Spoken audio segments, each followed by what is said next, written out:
Jagarative, Jaya Masters. Almost everything in human life is kind of misunderstood because mind gets involved in it and things get distorted. Perhaps nothing more so than God, spirituality, this sort of stuff. In the clearest sense, this is what's going on. All of life, all of human life, all of your life is about energy. In yoga we call it energy Shakti. Judeo-Christian calls it spirit. In the Far East they tend to call it Chi.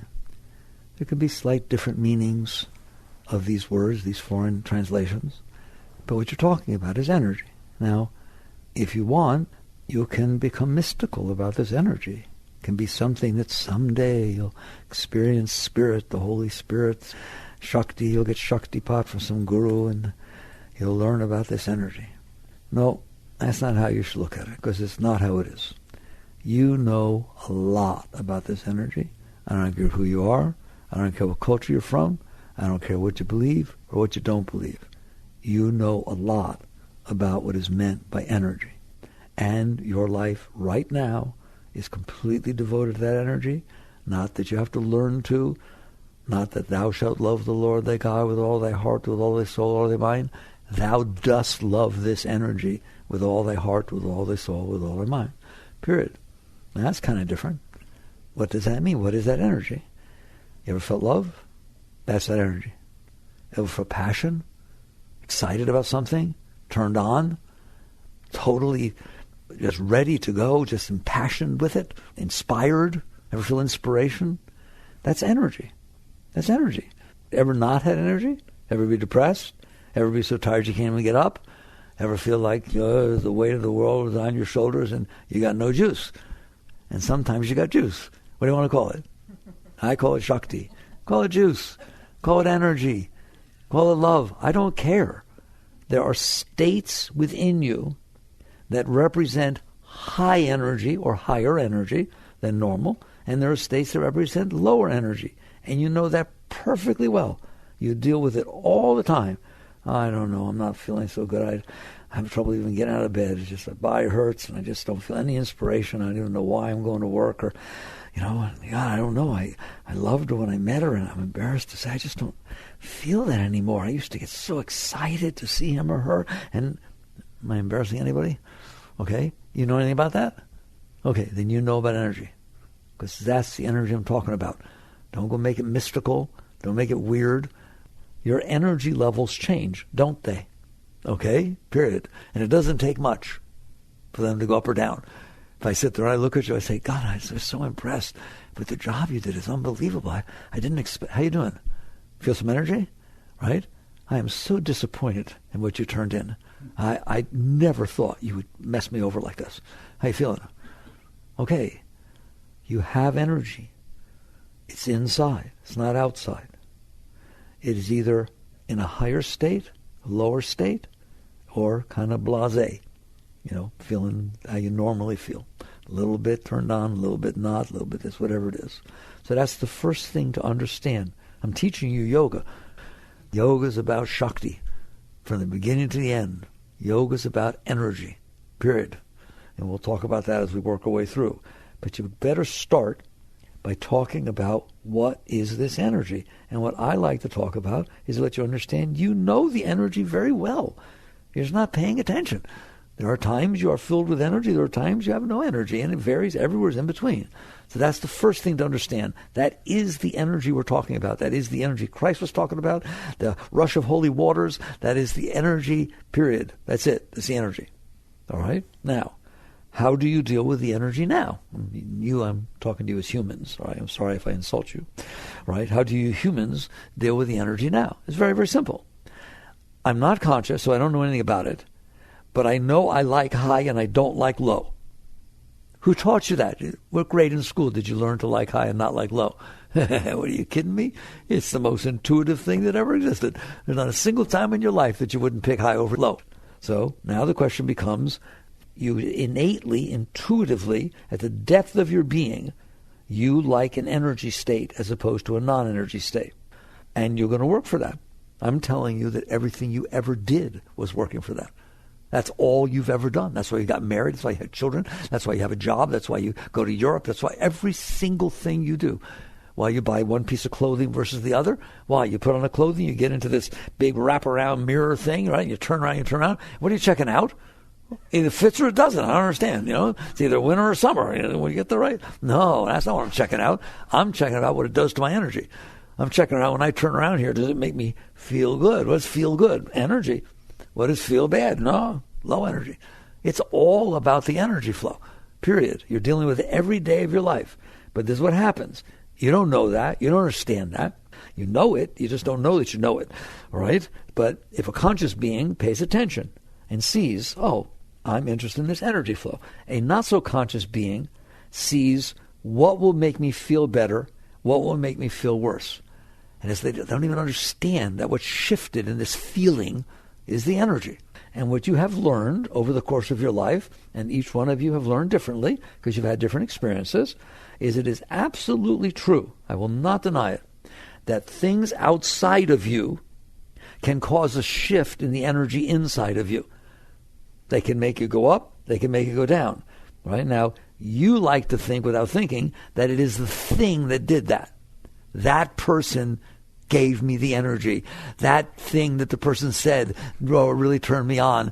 That, whatever it is, you think it's the outside object that you need to find that will make you have the energy, that will give you the energy.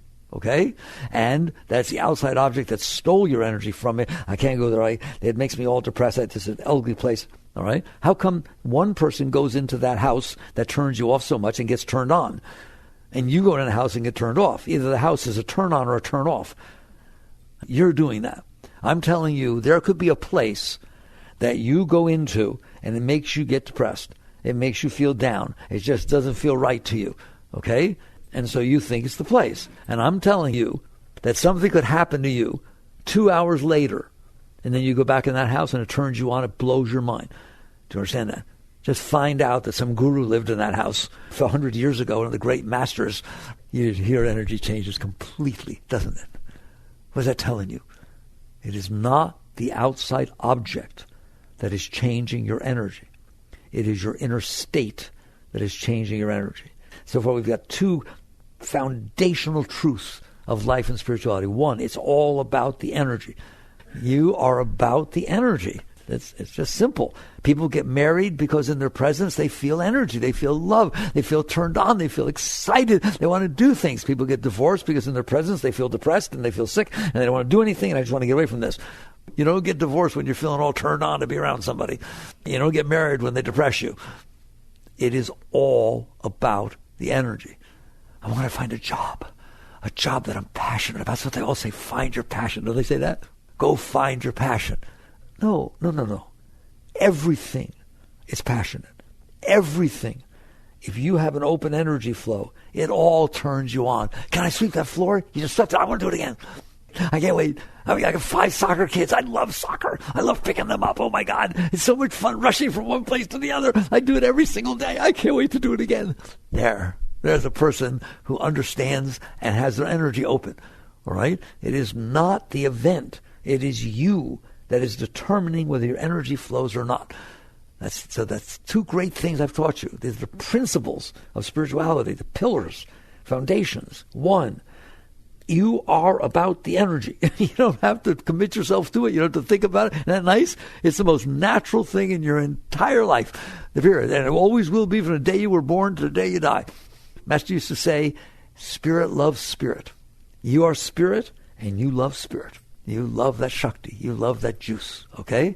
So that's the first thing. Then the second thing is that juice can be affected by the outside because of what you have preconditioned yourself on the inside. That's all. If you're told that somebody's going to come see you and they're handsome and they're wealthy and they drive a really nice car, but they don't show off, so they're going to come not dressed so nice and so on, you have a whole different way of interacting with that person than if you didn't get told that first. It's the same person. They're wearing the same clothes. They're driving the same junker car. They just left the Ferrari at home. It is you that is doing this all the time. No exception. Do you understand that? It is you that is doing this. You are in charge of your energy flow. It is inside of you, and you are either opening or closing. That's what it boils down to. If you're opening inside, and we'll talk about what that means, if you're opening inside, you feel the energy. Just like if I open the blinds, I see the light. It's a miracle. I open the blinds. Put the blinds down, oh, it's dark again. Of course it's dark again, and of course it's light. If you open, the energy can flow. If you close, the energy can't flow. All right? That's all you need to know. I could stop right now and tell you, you like juice? Open. You don't like darkness and depression and low feelings and all that kind of stuff? Don't close. There. That's all it is. The problem is you don't know how to do that. You don't know how to open and not close. Therefore, you try to create situations outside of you that will open you. Why? Because you don't know how to open. So she has to do it for me. She has to say just the right thing at just the right time. She has to know when I need my space and when I need to be doted upon. Everything's got to be just right. I have to have the money that I need because I have this bucket list. I want to go do things and see things. I got to have the right people. I got to have the right job. For God's sake, I have the right job. I need a job where they treat me with respect. There's no glass ceilings, for God's sakes. And that I'm turned on. I want a job that gives me what I want and challenges me all the time, and that they respect me. How about you? In other words, I don't know how to open myself. I know how to close myself. I'm real good at that, all right? But I need something outside of me that will naturally, when it comes in, cause an opening. And that, I could just send you home. And if you're not careful, you will be like everybody else, and you will waste your entire life. That's a waste of your life. To try and get things outside so that when they come in, they open you. First of all, good luck. Second of all, it will never last. Never has it? You can get a rush. Sure, you get a rush. You get a rush from all kinds of things. They don't last. In fact, many of you know I did my doctorate, all but dissertation. I did my doctorate in economics at the university, and they taught us the law of diminishing returns. Little do they know how deep that law is. That is a deeply spiritual, extremely important thing. What is the law of diminishing returns telling you? It's telling you to give the person something they'll really get turned on. Give it to them again? So much so. Give it to them again? Give it to them again? Breakfast, lunch, and dinner? Come on. They only have okra. There is a law of diminishing returns. Yes or no? Have you noticed? Buy a new car. See how exciting it is. Every time you get in, the smell, the this, showing it off to people. How long before it doesn't do anything to you more than what your old car did? All right. There is a law of diminishing returns. That is so spiritually deep, and it governs a lot of things. Why does that happen? Because what it's all about is the energy flow. The returns we're talking about is the energy flow. I don't care that what turns you on doesn't turn him on. Whatever turns you on, that's the return that you get. Maybe having a lot of money in the bank and counting it every day. You go down there, count it. I don't care what you do. Maybe giving it away. I don't care. Whatever turns you on. So what happens is, no matter what it is that's turning you on, it's you that's turning you on. You're basically saying, oh my God, I got this new car. This is exciting. People will like me better. This is neat. I always wanted this. While you're saying that, you are open. That's what the mind sounds like when it's open to something, isn't it? When basically that's done and the mind's not saying anymore. It's saying, oh, yeah, I still got to pay the mortgage. I got to pay this car. These payments are a little more than I thought. How you doing now? Every time you get in the car. Stupidest thing I ever did. Now how do you feel? Terrible. Why? The car didn't change. You did. So it is always about you opening and closing is determining the quality of your life. Not whether you're married, not whether you have children, not whether you toured the world, not whether you have a job that people think is real important and you're really special. No. It is if you are open and you're feeling the juice, your life is beautiful. You wake up in the morning, you giggle, I'm back. Yeah, I wonder what will happen today. Who cares? Because I'm filled with it. I just filled with it. This is so much fun, right? And there's no law of diminishing returns. None. Not to the energy itself. The energy, Master used to call the energy ever new joy. Every time you experience it, it's like the first time you ever experienced it. It's just the most beautiful experience you ever had all the time, every time. Never diminishes, never, all right? If, however, you're not feeling the energy because you're closed, and something is a stimulus outside to open you, it won't keep doing that. It does it because it's new. It does it because it's look promising. So it's not that the energy loses its return. It's that which was causing you to open, the stimuli, so we call it, right? The stimulus was helping you open. The person, you met the person, they were perfect. Oh my God, I think it's my soulmate, right? Till you find out you talked to somebody you dated before, right? All of a sudden, not your soulmate anymore, is it? How long did it take? A billionth of a second. Right or wrong? All it took is one more thought in your mind, and that mind closed instead of opened. So the diminishing returns is not that the energy loses its juice. It never loses its juice. Does the love ever lose its juice? Real love, right? What loses its juice, it makes it feel like it lost its juice, is you don't stay open. I didn't realize he didn't put the top on the toothpaste. Like, I'm an idiot, doesn't put the top back on the toothpaste, right? I thought it was, there's a song they used to have, it's nice to have a man around the house. Not so much so. Right? Your mind starts doing that. I'm telling you, you're not going to feel the juice. It is not because he didn't put the top on the toothpaste. It is because you closed. Now, you used the top on the toothpaste as an excuse to close, but you didn't have to close. You don't ever have to close. It is a choice that you are doing. This is so foundational. So it's all about the energy. The energy is independent. It's inside yourself, but you can close and open to it. Why you'd want to close, I have no idea. But you do. And worse yet, what you do is set up triggers that will cause you to open and close. They're not natural. So you, when you were young, your parents got divorced when you were 6. You're now 36 years old. 30 years, not enough to get over something? No, I don't think so. You keep it in there anyways, right? So now you have this thing in there about divorce. Not positive, because it hurts you a lot. So now you're sitting there and you're interacting with somebody and you're dating them and it's really wonderful, and then you found he's been divorced. That may not have a very good effect on you because the very word divorce bothers you. You set that trigger up. If, however, you grew up in a household where the father and mother were not very nice people, and they ended up getting divorced, and you ended up with a stepmother, stepfather that was the nicest thing in the whole world, and it was the best thing that ever happened to everybody in your family, that this messy relationship broke up. Now you're dating somebody, and they sat there and say, well, I need to tell you I've been through a divorce. And you light up. Oh, you learned. You learned how to run a relationship and not have it. Oh, I'm so excited. I'm twice as open as I was before. That could happen, couldn't it? Anything can happen. You are doing it. You are carrying inside yourself these preconditions that you built across the course of your life. And psychology will tell you all the way back to 2 years old and your formative years. Things happened. They felt good. They didn't feel good. And so now you want the ones that felt good to happen again, and you don't want the ones that felt bad to happen again. And you're carrying a 2-year-old's or 3-year-old's emotions when you're 33 or 43 or 53. And so now, I'm going to do it very quickly. That is what has conditioned the triggers that cause you to open and close. They are not natural. Your natural state is what the Zen Buddhists talk about. Empty mind. You've heard the term, the void, empty mind. Empty mind means you didn't do this. You didn't store inside your mind all this garbage that just happened to happen in your past that turned you on or turned you off. And so now you set up these triggers, these conditions, these concepts, self-concept, views, opinions, preferences, hopes, dreams. They're just all stuff that you built because of your past experiences. Your hopes and your dreams are not yours. They are the result of what has happened to you. If you sit there and say, oh, I hope that someday I can do this or that, there's reasons you're saying that. You didn't make that up, all right? There's experiences you've had in the past that left impressions that now when you think about it make you feel bad or make you feel good. You say, no, I'd never want to be that. I can't even believe you're doing that. Oh, my God, tax man, how could you do tax? All right? Because, they shut your parents down, they shut the business down, or this, who the heck knows? Your dreams are not yours. Your likes are not yours. Your dislikes are not yours. Your opinions are not yours. Your views are not yours. Your preferences are not yours. And guess what? Psychology completely agrees with me.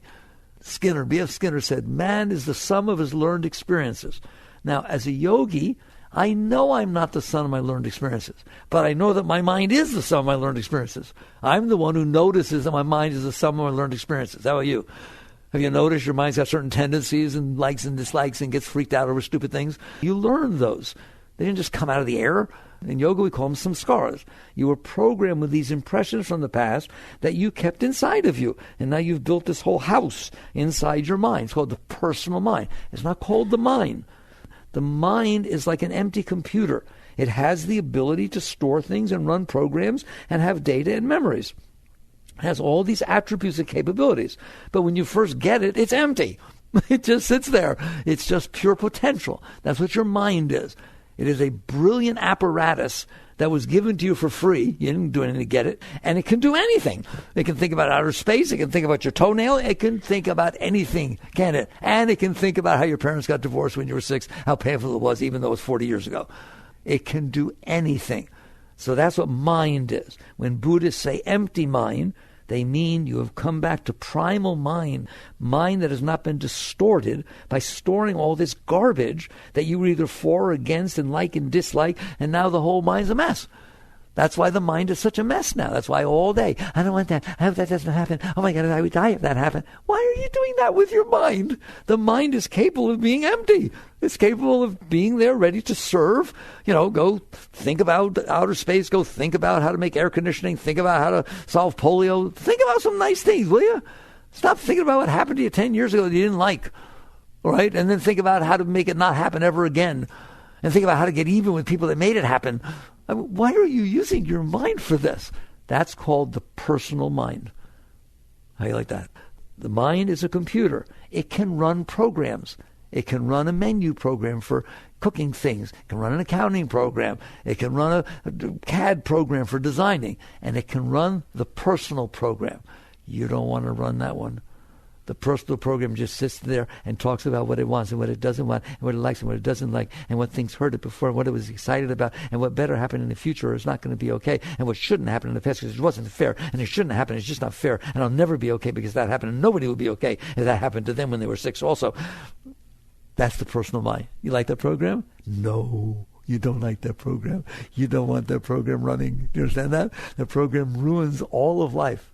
So now what happens is because you have built that program inside of you, that is your self-concept, those your views, your opinions, your preferences, just this whole thing that you did with your mind, that how you kind of made sense or not sense out of your past. Right? You put it all together. I'm good at this. I'm not good at that. I like this kind of person. I don't like that kind of person. I like if somebody deals with me. How do you like, young ladies? Do you like when men open the door for you? Yeah, I think it's really respectful. It's so chivalrous. What, are you kidding me? I'm capable of opening my own door. What kind of chauvinistic thing is that? Do you hear me? It's just stuff. It's stuff. You saw it in a movie or your father said something, your mother. It's just impressions that got left upon your mind, and now you're spewing them as if they're you. So spirituality under all conditions is about transcending that, getting rid of that, not hanging out in the personal mind. So what happens with the personal mind? Because you built this thing inside your mind, when the world comes in, and it does, it comes in through your senses, it doesn't come to you, the consciousness first. It has to come through the filter of mind. And your mind has something to say about it, doesn't it? Come on, smile. I like it, I don't like it, she shouldn't have done it, oh my God. I love she's got tattoos, I'm really turned on by tattoos. I don't like tattoos. She got something to say, doesn't it? About everything. It's just stuff that got built within your head. And you built this program inside your mind. And now what happens is, if the world outside comes in, and it happens to hit that program in a way that reminds it of nice things, of what it likes, of what it prefers, you open. You open. God, your tattoos are gorgeous. Well, God, who did those? Not local. Nobody's good. That good local. We're doing good, are we? Okay? It's just you open because they're saying something you like.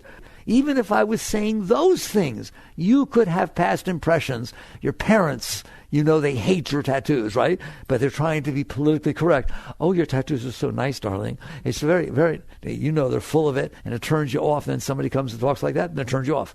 Do you hear? I'm just trying to show you. I can give example after example. There's nothing saying what's going to turn you on or turn you off. Your impressions say that. All right? So what happens is you built this thing, this monster of conditions. That's what they are, conditions inside yourself.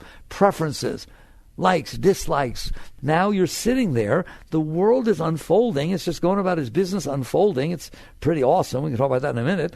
The fact that it's there, to a yogi, the fact that the world is out there is pretty mind-blowing. How to get there?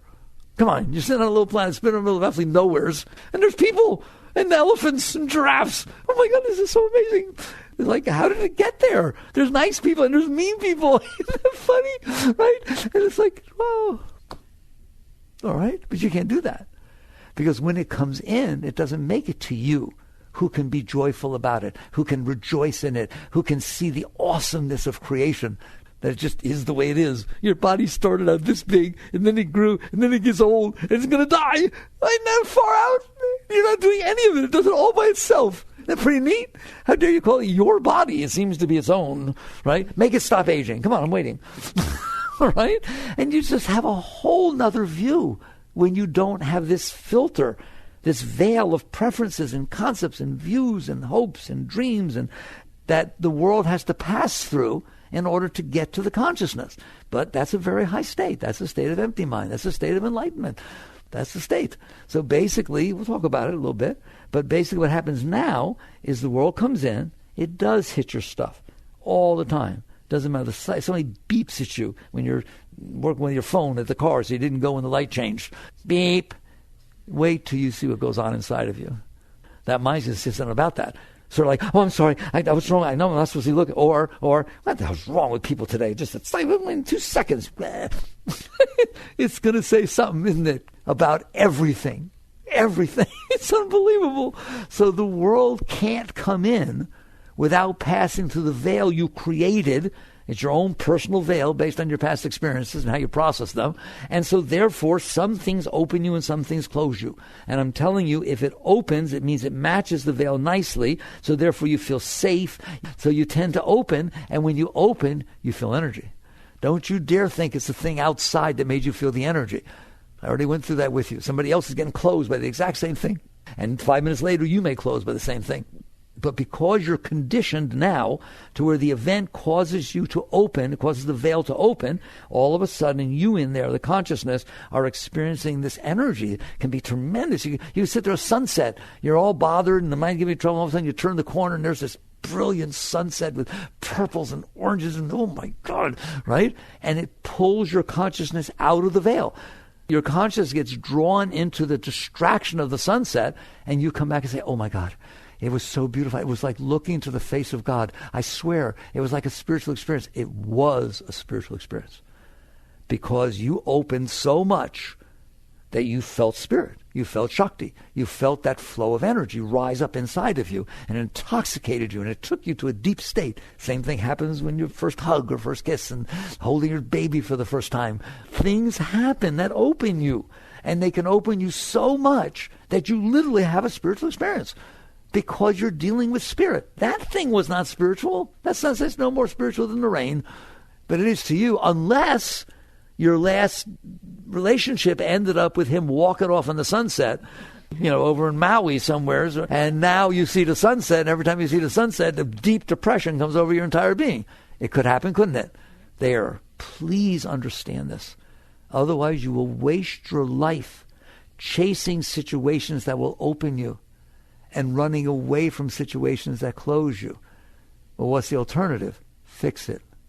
Since you're doing it, why would you have to run for outside situations to open you? Why don't you just learn to open yourself or learn to not close? There. That is the essence of spirituality. And all the techniques and everything that's taught to you are really about that. So it's not about renunciation. That's a real misunderstanding. It's not about renouncing what turns you on. It's about, instead of working to get what turns you on, realize how limited that is.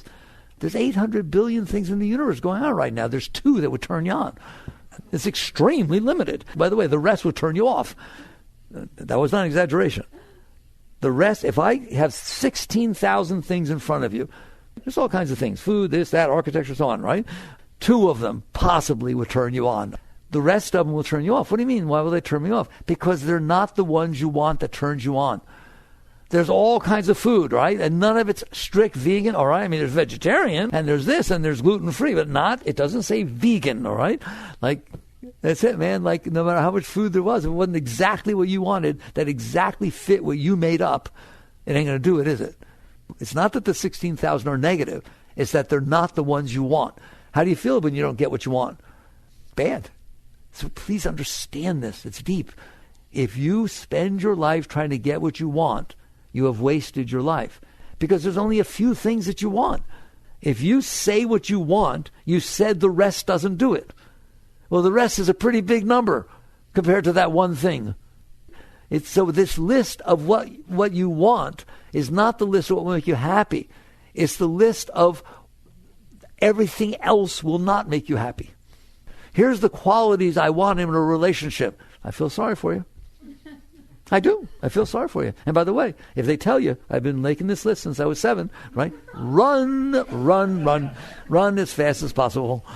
That it's not that those qualities will turn you on. It's that you're so limited that you have built a model inside your head that says, if I see those things, temporarily I'll be open. But there is a law of diminishing returns. I mean, yes, I don't like the fact that my ex-boyfriend didn't put the cap on the toothpaste. Hey, this guy does.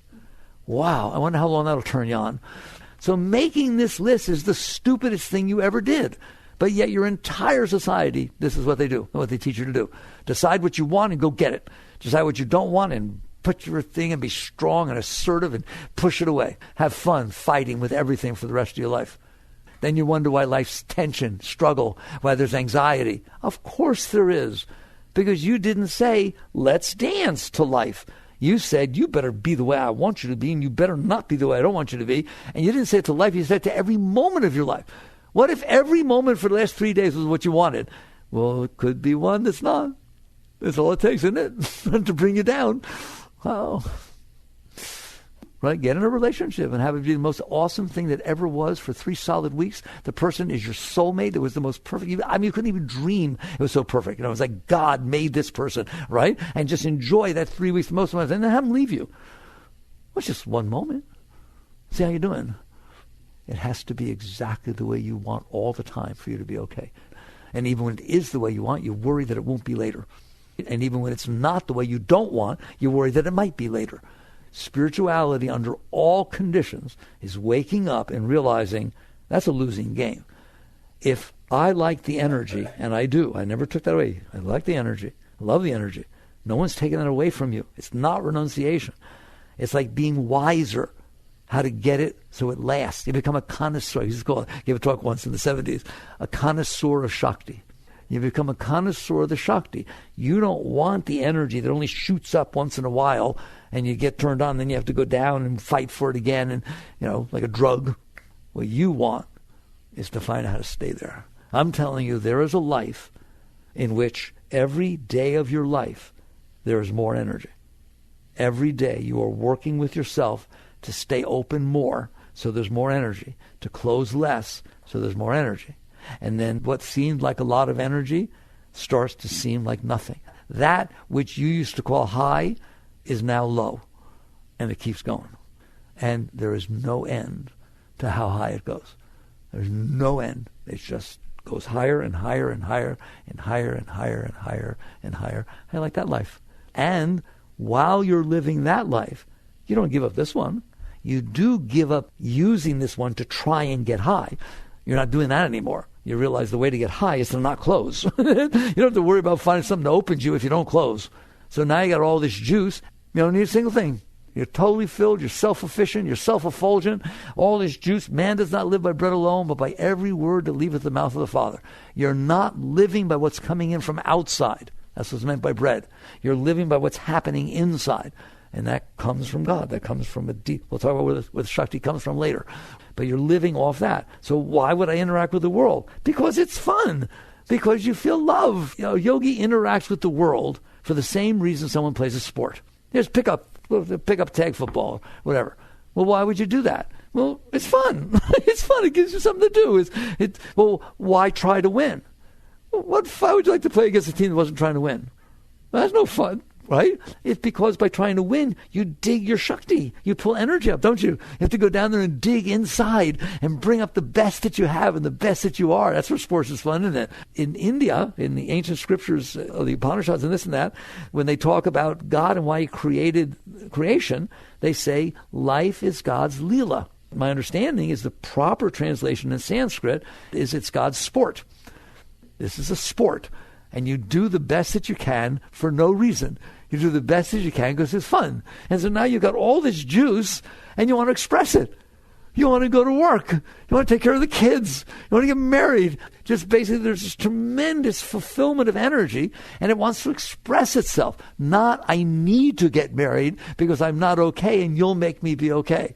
Not, I need to find the job that will get me out of my stupor because I never found what I was really excited about. It's a whole different level. It's not that you don't interact with the world. You just stop interacting with the world with the ignorance that says, I like the energy, but I closed myself, and I set up these conditions that the world has to be for me to open, so go on, world, be them. Why would you want to live like that? Why don't you just open? The energy's free. There's unlimited energy inside of you. Right. So now how do you do that? First, you understand. Techniques are easy. The question is, do you understand that you're wasting your life to devote your life to finding what will turn you on, to finding what will make you feel passionate, to finding a person that lets you feel love? You are blocking yourself, and then you're setting up conditions on which you'll unblock yourself. And what kind of a game is this? It's like, to me, it's like if you're starving to death, and I see you, and I say, oh my God, you poor thing, look at you, you're going to emaciate, you need to eat. And I look, and there's this entire 15-course dinner sitting in front of you, right? And you say, oh, I'm so hungry, I need to eat, I'm dying. Well, eat. Oh, no, I can't. Why? Because I need a 23-year-old girl with her sister, who's 32, to come and serve me. And it has to be on Japanese platters that were organic. And they were never... What? It has to be fed that way. That sounds pretty stupid, doesn't it? That's what you're doing. That's what you're doing with your energy. You're filled with energy. You closed it, and then you set up these conditions under which they have to happen exactly, and I mean exactly, right? They have to exactly like that in order for me to open and feel my own energy. Yoga looks at that and says, boy, I hope that looks as stupid to you as it does to me. Why don't we just not close? Why don't we just do the work we need to do inside to where there are no conditions for us to be open? I'm open all the time. Why would you be open all the time? Because the alternative is no fun.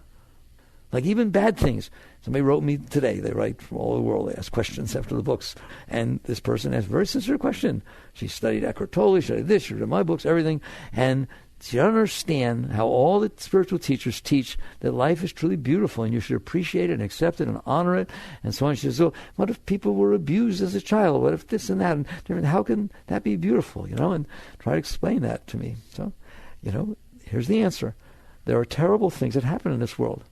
There are really beautiful things, and there are really terrible things. Guess what? It's always been like that. It was like that when Christ was here. It's like that when Buddha was here. It's like that. Why? Because people are messed up. And because they're messed up, their energies are messed up, they do really messed up stuff. Now here's the decision. Let it mess you up so you add to the mess-upness, or learn to handle it. Learn to respect that people are messed up, and they do messed up things, and what can I do to help? Not, it messed me up. Okay? If there's darkness, bring light. That's what St. Francis's prayer is, right? If there's darkness, bring light. What good is it to bring darkness? What good is it to get depressed because bad things happen? What good is it to feel so overburdened and torn down because there's these evil things that go on in the world, so that now you brought darkness to the party? You understand that? Just sit around. Of course you suffer. If that happened to me when I was young, oh my God, I can't even believe you're living with yourself. What are you doing? All that's doing is bringing more darkness. So what you do is you learn that your state is to be one of high. Your state is to be one of constant high. Constant. And there's no end to how high you can get. Then serve. Bring light where there's darkness. Bring more light where there's light. Just be a source of upliftment. So you are capable of this. But you're not capable of this if what you continue saying is, I'm not okay. I don't feel the high that I want to be feeling all the time. So there's things that I have to do outside and that other people have to do, and things that better not happen. And all these conditions need to take place for me to be okay. And you know darn well that's how you're living. And the wise person takes one look at that and says, wait a minute. If I'm the one who decides when I open and I'm the one who decides when I close, and I am, why don't I just decide not to close? I mean, you're going to go in, you're going to have lunch. You only get 45 minutes lunch at your job. You went out with everybody else, the little team, staff, and you sit there and you ordered, right? And it's not exactly what you thought it would be.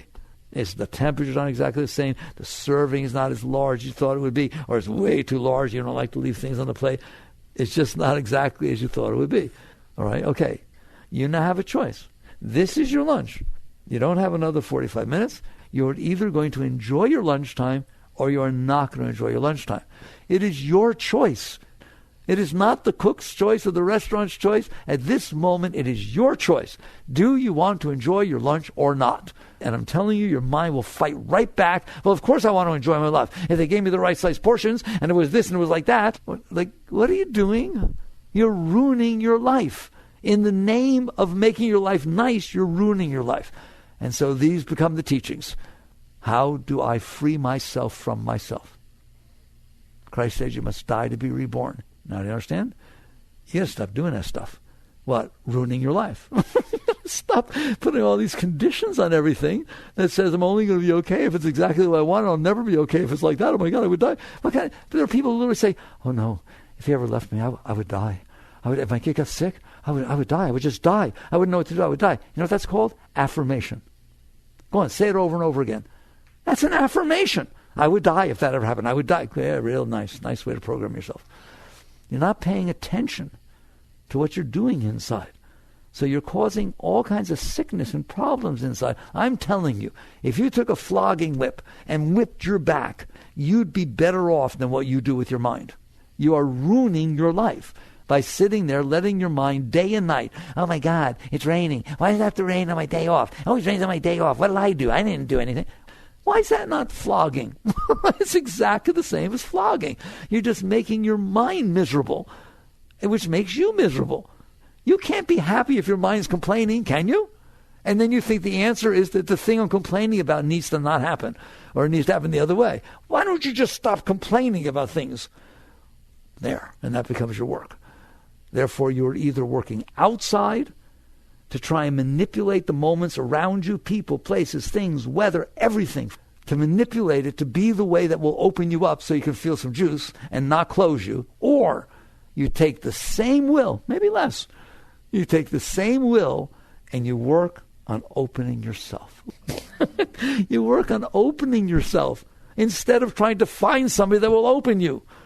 You work on opening yourself when you go to work instead of trying to find a job that opens you. Because I'm telling you, it won't keep opening you. If you play with conditions, they don't always match. If you open yourself, it always works. If you learn. And then the thing becomes, I've learned over all these years, people don't know how to open themselves. If I say, open up, they just look at me, all right? You know what you do know how to do? Not close. And that's what I teach. I don't teach you to open. I understand that telling you to open, what would you do? A crowbar? I don't know. But I can tell you this, you know how to not close. Because you know that if you're driving down the road and someone's driving 20 miles an hour below the speed limit, you're in a rush, you can watch yourself close, can't you? You can watch yourself complain. You can watch yourself talk to the person. That person ain't listening to you. They don't hear a single thing you're saying. You can watch yourself making all kinds of noise inside your head. In other words, you're bothering yourself about this. It's not bothering you. You're bothering yourself about this. So maybe we should learn to handle that. Maybe we should learn that for that one moment, those 2-3 minutes till they turn off or you can pass them, you can be happier than you would have been doing what you're doing now. You literally don't have to bother yourself about that, do you? And you learn not to. That's what I teach. Just like you learn to play the piano, just like you learn to play tennis, just like you learn calculus. You learn to not bother yourself so much about things. And all of a sudden, since I stopped bothering myself about the weather, about the car in front of me, about what somebody else was wearing, and this and that, right? I'm much happier. So you start a process, start with the simple things where you stop bothering yourself. If you stop bothering yourself, you will stop being as bothered. Will there still be things in there that bother you? Of course, you've been collecting them your whole life, right? You got stuff in there, right? But what you're going to find out is it all can go. It all can be released to where you're empty, you're whole, you're complete. But you have to learn how to do it. So you start with the simple things, the weather, this. Stop complaining about the weather, will you? Come on, just take that one. How can you be happy if you complain about the weather? You don't even think about it. You complain about the weather all the time. It's too hot, too cold, it's rainy, humid, my hair is frizzing. Well, if you're going to complain, you're not going to be happy. Complaining is part of not being happy. Complaining is part of closing. If you have to go somewhere and you're all excited and it starts pouring rain, you're not so excited anymore. Unless you really didn't want to go and the rain gives you an excuse, now you're really excited. You're doing this. And I'm begging you, I want you to learn to stay open. I want you to learn to not close. The minute you see yourself starting to get negative, see, it's like nothing wrong with negativity except it closes you. If you don't like something, right? I'm telling you right now, if somebody saw a roach run across the floor and they really don't like roaches, they may never come out again. Well, I like the temple, but I don't, there's roaches. You could ruin your life. Anything you want. Or you can sit there and say, oh, look, it's cute. They've been around since the dinosaurs. Look at that little booger. All right? You do whatever you want with your mind. It's your mind. They're your thoughts. They're not anybody else's. How about making them nice? And the more nice they are, the less you close. And the less you close, the more you're open. And the more you're open, the more there's this juice. This just giggly happiness. And lest ye be as little children. There's just this joyous state. Anybody can have that. But if you stored so much negative stuff inside of you and you made your entire personal mind a storehouse of garbage, it's kind of hard to believe it can be really nice. You give up hope. Little by little, start working with yourself. Work with these moments in life where there's this tendency to get negative and just replace it with positive thoughts or do a mantra. Or the ultimate I found is, but you'll have to do work on yourself to be able to do this, relax. When the negativity starts to come up, when the closing starts to happen, instead of participating, yeah, you're right, this is ridiculous, why is it always, there you go, you just went into it, you fed it, you built it, you closed. Instead, the minute you see it, and I mean the second you see this tendency to close, you'll feel it, you'll feel less energy. You're around somebody, you love her, it's beautiful, you're really open, then all of a sudden she says something that makes you feel a little jealous or wonder or fit. You feel it, don't you? Come on, you feel it, the energy. But I feel a disturbance in the force, like Darth Vader. You know what I'm talking about, don't you? You start to feel that. The minute you feel that, relax. The millisecond that you feel a shift in the energy inside, that's a tendency to close. Again, end up with closing. Just relax. Don't touch it and lean away from it. What will happen is you gave it room to release. There's a reason it was doing that. The reason will start to come up and purify. And if you just constantly relax and release behind these tendencies to close, I didn't say behind closing. I don't want you to close. I want that you deal with it when it's a tendency. Does anybody know what I mean, the tendency to close? Do you ever feel the tendency to close? Okay, that's your work. That's higher than meditation. That's higher than going to the Himalayas and meeting a great master. Right? Go to the Himalayas, meet a great master, and come back and close and see what happens. Meditate for 3 hours. And then go out there and get upset because everybody wasn't doing what you wanted to do while you were meditating. The benefit of meditating is you become conscious enough so you're present to do what I'm saying. Mantra is the same thing. All your spiritual practices are about centering you so that you can do this. But if you don't do it every moment of your life, you're causing yourself to open so you can close again. Go on a weekend retreat and get real high. Then come back and complain there's so much noise at work and you can't meditate anymore. You have to be willing to let go of the part of you that is causing the problem. All right? That's what Christ meant. You must die to be reborn. You must be willing to let go of this thing you built, this personal self, personal concept, to let it go so that you can be born back into spirit. The energy is within you. It's always there. Okay? And you just have to learn to not close. So that's the essence. We've laid down some foundations in this talk. One, you're about the energy. You can't deny it. You're about the energy. So your work is to understand you love the energy. There, nice, I didn't take that away from you. You love the energy. The energy is inside. The outside affects the flow of the energy because you told it to. You built this veil inside that said it's going to affect it and this is how it's going to affect it. And the whole process of yoga and spirituality is you take the thing down. Take it down. I'm here for the rush, and the only way I can always have the rush is to enjoy and appreciate and respect life's right to be life. It has the right to rain when it rains. It has the right to snow when it snows. She has the right to be nice when she's nice. She has the right to be moody when she's moody. Whatever the heck it is, my responsibility is my juice. And if you think that's selfish, you change your juice, you change the world. You change yourself, you change everybody else. All right, work on these things. Jai Gurudev.